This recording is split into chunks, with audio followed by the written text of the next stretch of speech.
kolala kolamuka ezali habitude tango nyonso tango lamuki pesaka nzambe merci po aza nzambe malamu aza mobateli motomboli oyo azobatela azotombola esengeli tango lamuki tombola maboko likolo loba nzambe batelaka soki obateli te moko te akoki kobatela soki nzambe abateli te nani akobatela yo kolala kolamuka eza habitude te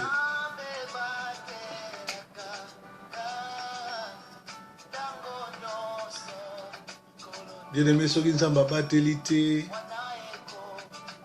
nani akoki kobatela toza na posa nzambe abatela biso contre monde de ténèbres contre baplan ya satan nzambe asalisa abatela ntango nyonso bisika nyonso po wana le tozotambola loboko na nzambe ezosalisa nzambe abatela miso na nzambe ezomona ba flèche nyonso enflammante monde de ténèbres bwaka ntango ozotambola ozolala na mosala ozolamuka na ndako yebisa kaka nzambe abatelo na mwasi na bana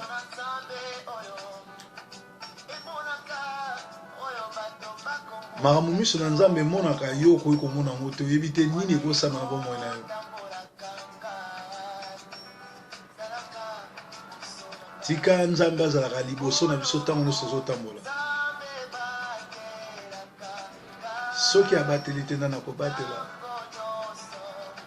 ntango nyonso mikolo nyonso esengeli abatelaka biso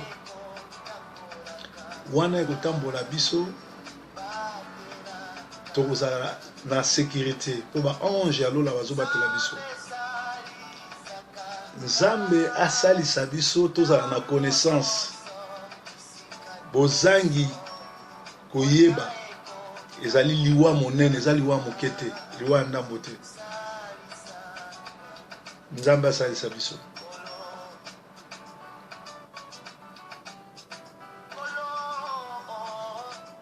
ntongo nyonso soko olamuki loba na nzambe journal elo batelanga salisanga batela bana na nga mwasi na nga mobali na ngai Sentinelle TV en direct à Manchester City na Mongalema avec Proverbe 30-30 loboko na nzambe ekomaka esika bato bakomaka te soki nzambe apamboli yo nani akoki koboya topamboli frère Lucien na mwasi na ye mama Sylvie na Londres frère Lucien aza moko ya basali na kati ya la moisson mondiale Manchester et mama Sylvie des fois alongwaka Londres aye kosamela na Manchester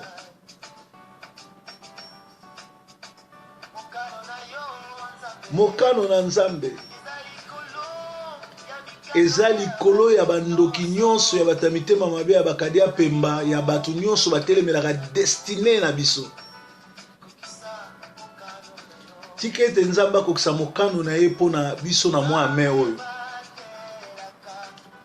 nzambe ebatela proverbe ebatela bamama sentinelle ebatela bamama nyonso mpe bana nyonso ya la moisson mondiale na monde bao nyonso basipotaka proverbe bao nyonso na misolo na bango bayaka kopambola bayaka kotombola bayaka konetola mosala oyo proverbe asalaka nzambe aleka na kozwa lokumu mpo aza nzambe malamu soki abateli te moko te akoki kobatela bien-aimé na ntongo na lelo tozokende pesa nzambe merci tozokumisa konetoli kosanzole mpo abateli biso asali ete na ntongo na lelo tolamuki toza na bonne santé e tozongeli bizaleli ya kala mpe tozokontinue chaque tongo kolanda Sentinelle TV pe kolanda Sofkins TV oyo ezokoemetre na bongo na internet bozali ebele bolandaka Sentinelle TV bozali ebele bolamukaka na Sentinelle TV pe chaque jour nasalaka démomie mpona kosepelisa bino mpe mpona komema loloba na nzambe ngolu na nzambe grâce na nzambe na bandako na bino bien-aimé kolala kolamuka eza habitude te soko olamuki na tongo kumisa nzambe netola ye sanzola ye pesa ye merci loba na ye journal lelo nazo mérité en côté mais ali grâce nenge bangle baloba I'm blessed to see a new day. God bless you. I'm very blessed that you leave me in life.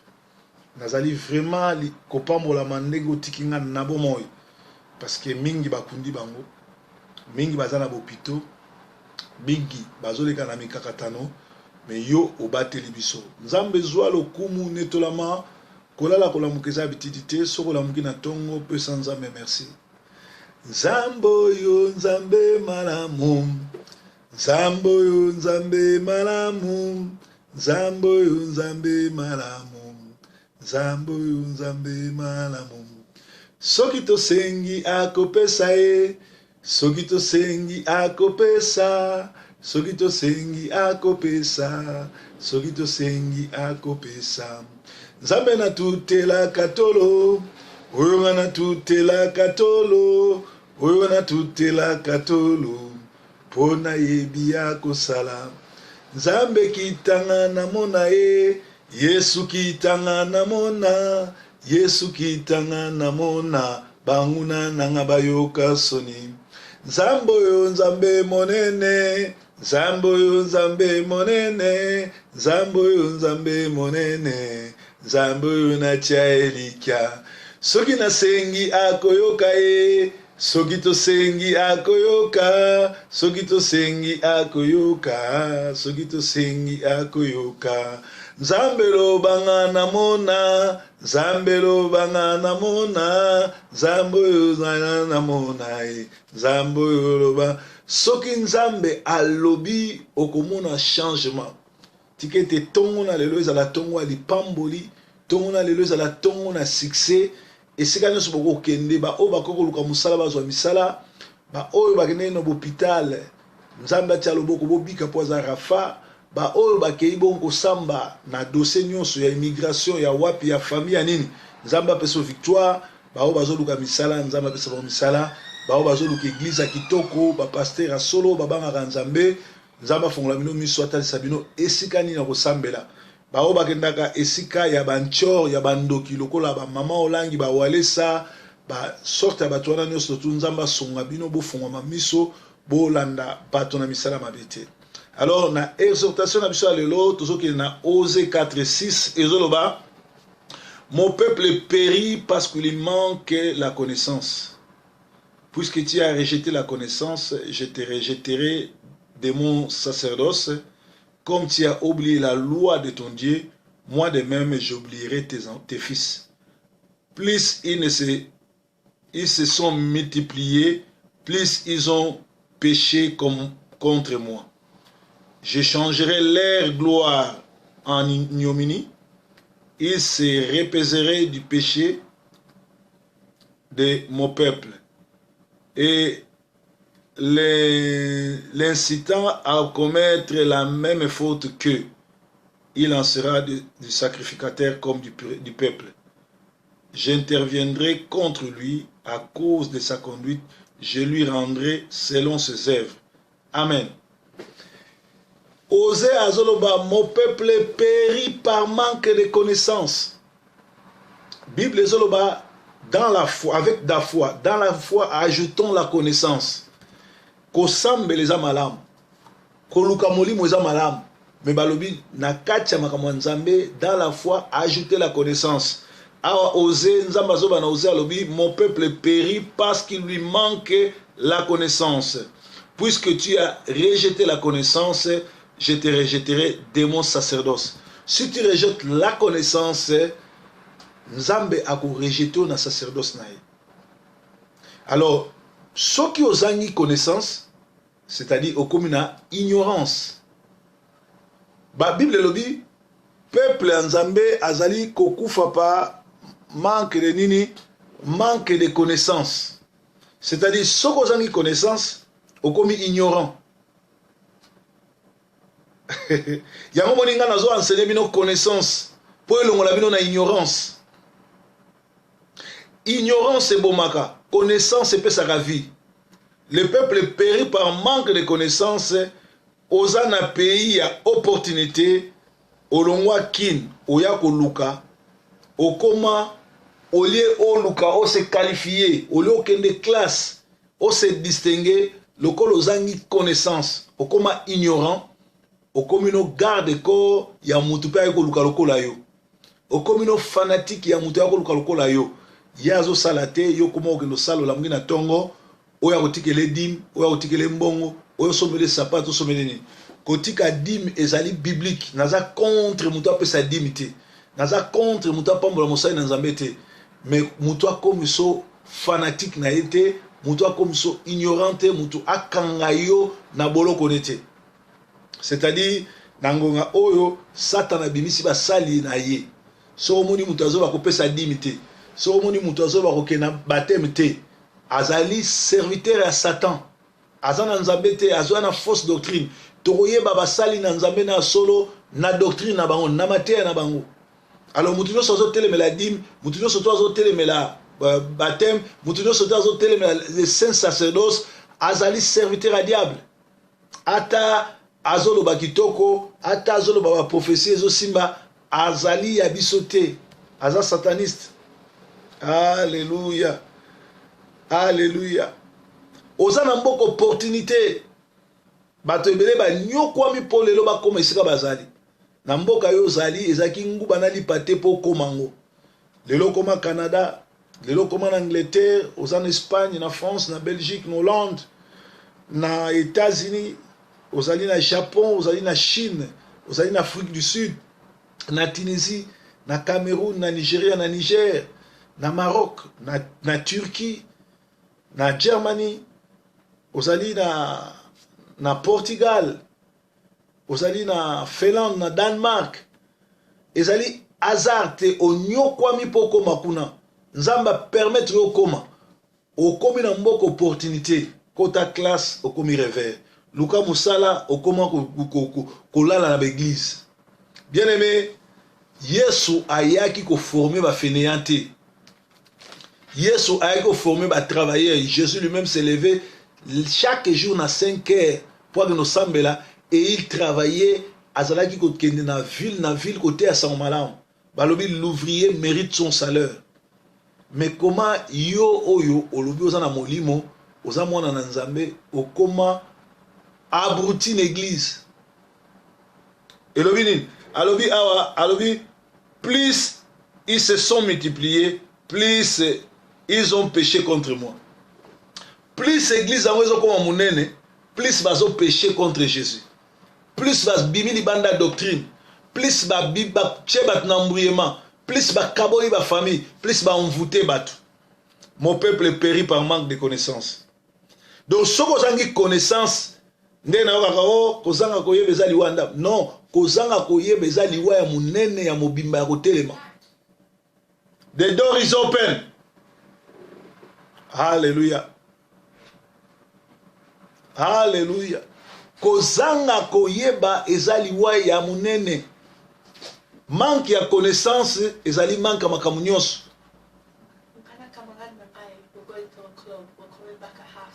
Okay. I need to get dressed first now. Hallelujah. Sorry bolimisa moi nazo intervenir eza ba lien direct donc tout ça ni comme ça té. Kabila aye na mboka na biso na Congo na 97 na 97 na bot ya bangombe eloko te maboko pamba yebi mboka te yebi Kinshasa te mais lelo akomi millionnaire na mboka na biso azoboma ba congolais batu nyonso bazokumisa ye eza na ba pasteur baza pré ba kumisa ye balobi ye fo umela o eza na mutu moko kaka ko umela ya libela la libela seko na seko eza Yesu Kristo. Alléluia. Judas tango azaki na ignorance abomi Yesu ateki Yesu mais là azui connaissance ayebo ye ba don caché ayebo ba valeur à Jésus azui mbongo ake dozongisa bato wana baboya ikozwa mbongo wana ake komidiembika ye moko tango connaissance ezongeli ye Judas tango connaissance ezongeli ye ke balobi malheur scandale koya me malheur na mutoko ya na scandale connaissance ezongi azui ba mbongo ake nozongisa koma i trop tard baboyi kozongisa mbongo po ya sa tekaki Yesu ale ye baki osala nini ake komi diembika nalobaki Kabila ye na 97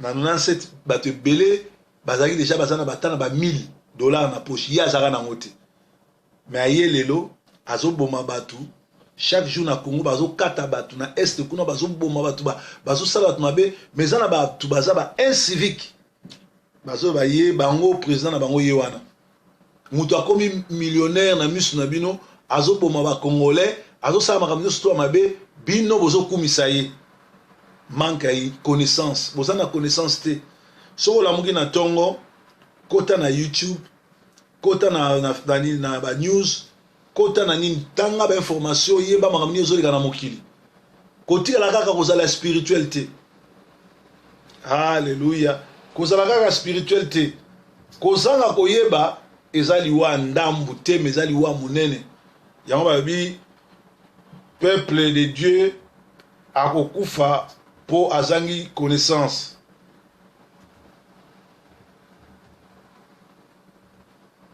Alléluia.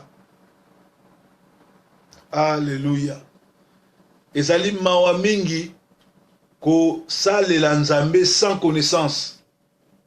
Balobi kozanga liwa ezali koyeba kozanga connaissance ezali liwa ya ndambu te ya munene ezali mawa mingi. Ezali mawa mingi. Ezali mawa mingi kozanga koyeba. Kozanga koyeba. Ezali mawa mingi. Kabila ye na bota ba soda ya mbula, bota ba ngombe ya ba bouvier. Lelo akoma na mbongo koleka ba congolais nyonso.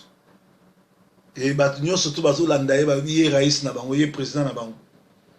Parce que batwana baza ba ignorant. Ba lingi te koyeba ba aventure nini garçon na sali, ba crime nini garçon na sali, makambo nini na sali.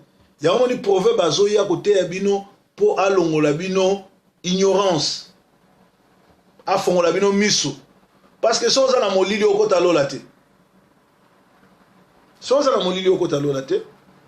Okota lola te. Okota lola te. Soza na molili okota lola te. Oza na mboko opportunité. Kende formation olingi te. Luka nzambe olingi te.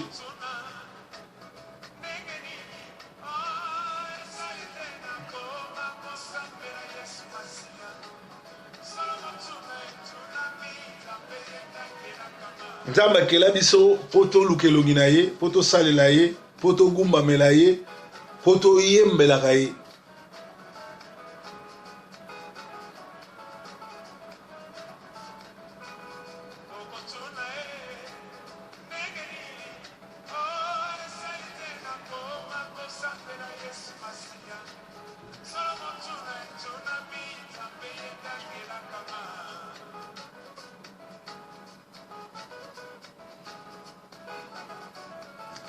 À la fois, ajoutons la connaissance.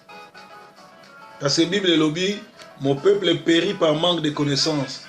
Puisqu'il a rejeté la connaissance, je te rejetterai de mon sacerdoce. Ce qu'on rejeté connaissance, Kolo Yesu a rejeté na sacerdoce nae. Et ça m'a l'âme. Tobak sa connaissance. Zoara temps et au sa recherche. Soit temps ya kokota moi na ba luka ba bible muso mon côté eza na explication ba note ba nini ba makamunyo surtout ba explica awo ezali ba ville makamunyo surtout ezali nzamba pambola ba mama aimé na mama titi ba pambola nga na bible na Paris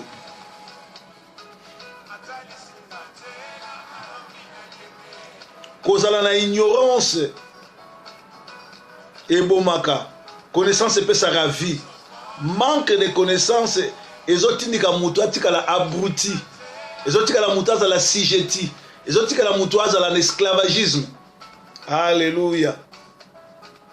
Bazwa yo esclave na kati église oyebaka te likolo za na connaissance te oyebi ba verset biblique te. Comment se fait-il pasteur aye l'église azoyebi so pe ki bien que yo ndenge oza boye mwasi oza mwasi ya libala ye paza mobali ya libala mais azoyebi so ke yaka to kende retraite 2 jours ola la place mona nga yo poke parce que aux en ignorance normalement pasteur soit ça il faut pas pouler bambata pour améliorer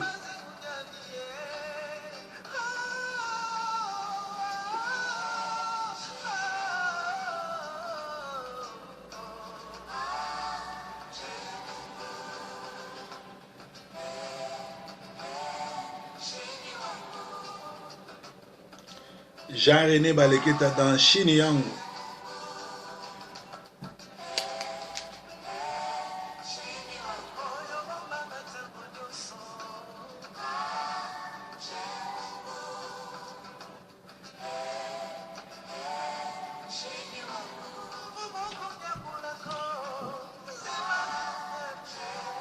Nzambe azwa lokumu mpona ntongo ya lelo Nzambe mobateli motomboli monetoli abongwanaka te aza lolenge moko lelo lobi libela ya libela kozanga koyeba eza liwa ndambo kozanga koyeba eza liwa ndambo Nzambe mobateli Nzambe monetoli Nzambe na bomoi Nzambe malamu apesa bino connaissance abatela bino asala minene na bomoi na bino azala Nzambe malamu oyo abatelaka sanzelaka oyo abatelaka ba oyo ye po Nzambe aza sima liloba na ye Nzambe azolinga biso tozala na connaissance parce que soki oza na connaissance toza na molili bakomonela yo soki oza na connaissance oza na molili bakosakana na yo soki oza na molili bato bakosakana na yo okosambela obanomona clair te po ozali na connaissance te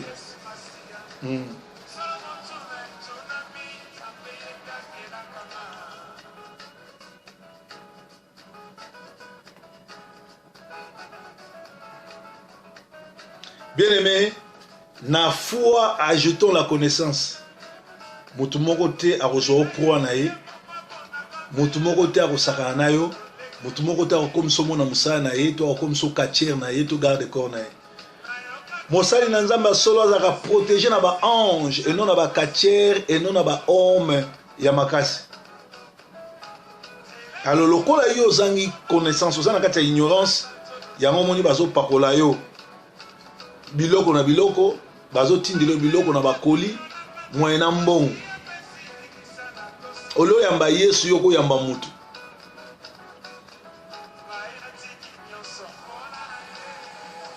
Nzambe aza mobateli biso totika nyonso likolo na Yesu.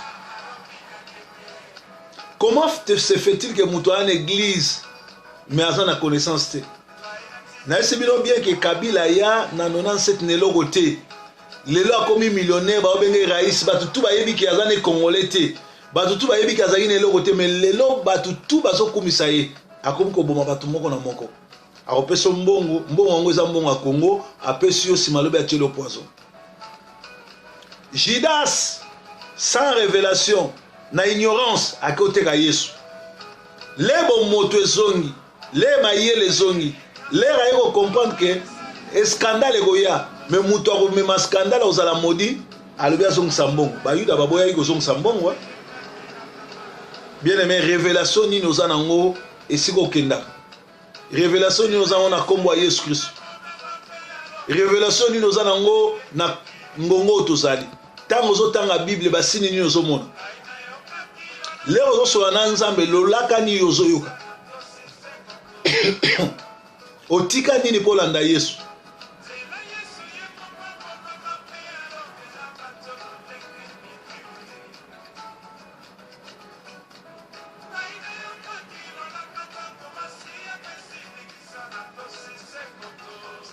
oza na mboko opportunité ozoyoka mosala te olingi osambela Nzambe akokitisa biloko na likolo te alobaki mane kotombe lisu te Nzambe alobi kende koluka mosala sambela po Nzambe asala ke prière na yo ekutana na demande d'emploi oyo sali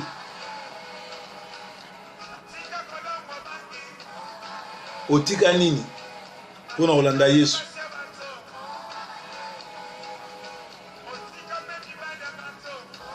kolanda Yesu ezali sacrifice faut tika bato mosusu azolanda Yesu ti lelo nano atika eloko te lobi na kopartagele bino jeune homme moko alinga landa Yesu me ana na se ya bilamba ne ana eloko te so ozolanda Yesu faut ozala na molimo santo so ozolanda Yesu faut ozala na connaissance omoni eza biloko mosusu Sentinelle TV impacté pour la nuit parce que naza un esprit na pe na connaissance nazo kana yeba kino alingaka nini congolais alingaka nini et nazo pesa congolais loko alingaka yango moni batu mikolo nyonso bayebi ete so toke na Sentinelle TV toza dessus te nayelaka bango masolo ya culture nayelaka bino masolo ya nzambe nayelaka bino information et nayelaka bino vérité na poatalas bato nyonso tu bazoluka numéro na nga bo continuer kobenga kaka calamité ezozonga parce que si mwana ebebaki bapesi nga numéro mosusu oyo eza na se bo continuer kobenga ti simi na nga numéro na nga na ekozonga ebanosala numéro na nga ya 079 400 86278 ezongi mpe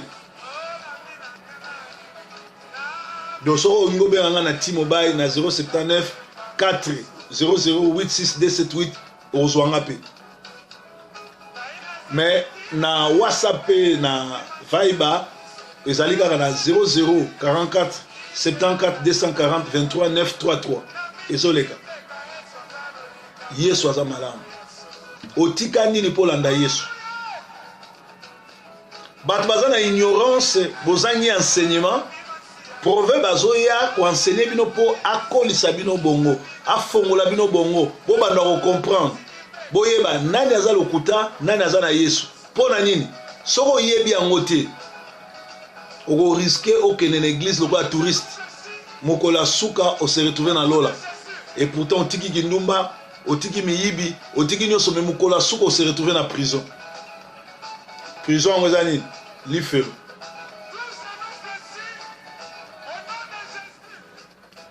bageno nyonso tu réfléchir au nom de Jésus.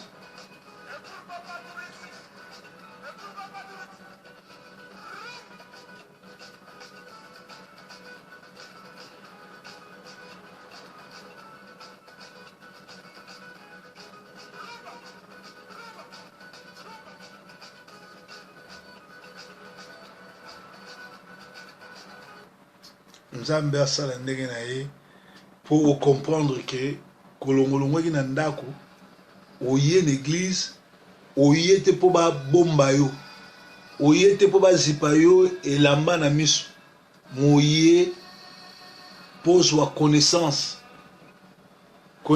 echangeaka vie ya moto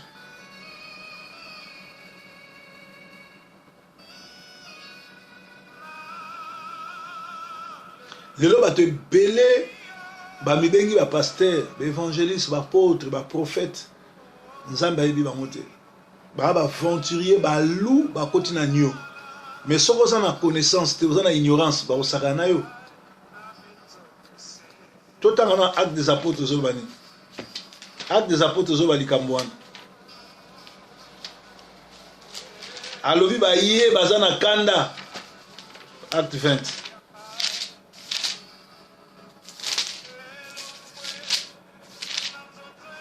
bapaster wana bozomona bapaster bana mo bapaster te baza balou baméchant bato soloka baye na kanda na musala nzambe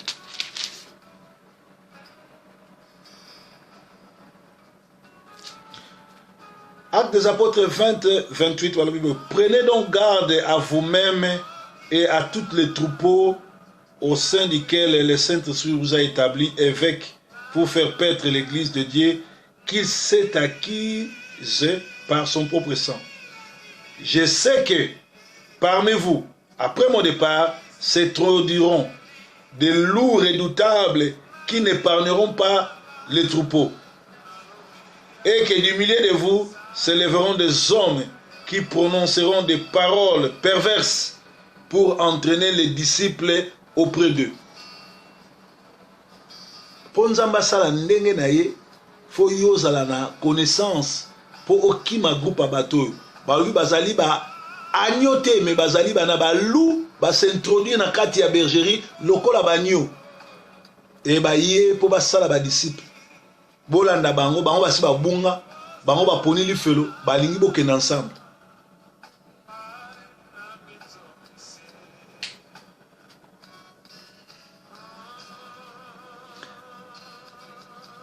Kolo alobi lokola boboyi connaissance ye pe boboya bino. Sala ba recherche avant que nous sommes avant Olanda pasteur tuna bato tuna Saint-Esprit sala ba recherche tala kombo na ye na kati ya YouTube ezolo banini tala kombo na ye ba révélation nini abimisa lande la vie na ye avant okende komi pesa na église wana yango moni lelo bokendeki famille bozongi bana ba sente bango mama ba sente ye na même pasteur famille kabwane inceste côté na kati le proverbe azoya azoya kofonda bino monisu pour bo comprendre pour bo se retrouver na lifeloté pour bo se retrouver na erreur te lelo à travers internet beaucoup mo na ba face na bango comme bimisama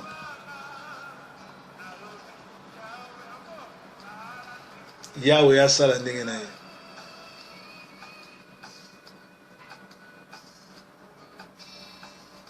yawe sala ndenge na yo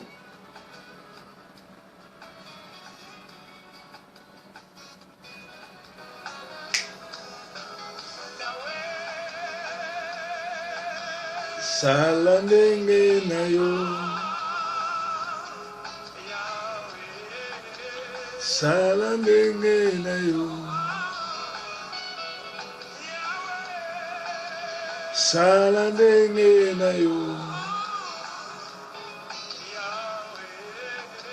sala ndenge olingi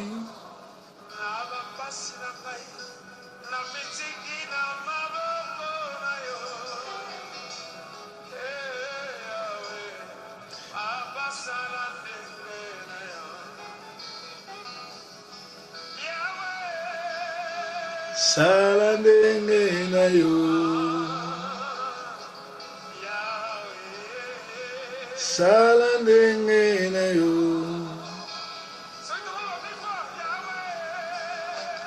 sala ndenge na yo sala ndenge na yo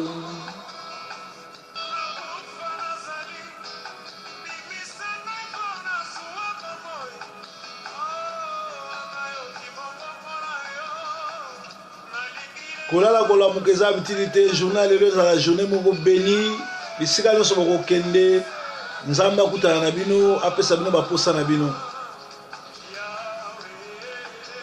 na molimo obakisa mpe connaissance salaka ba recherche totiki na maboko na yo sala ndenge na yo sala ndenge na yo sala ndenge na yo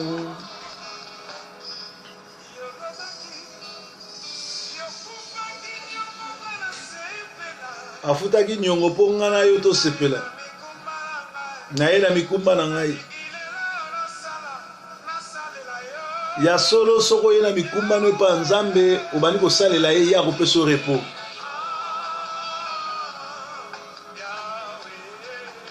sala ndenge na yo sala ndenge na yo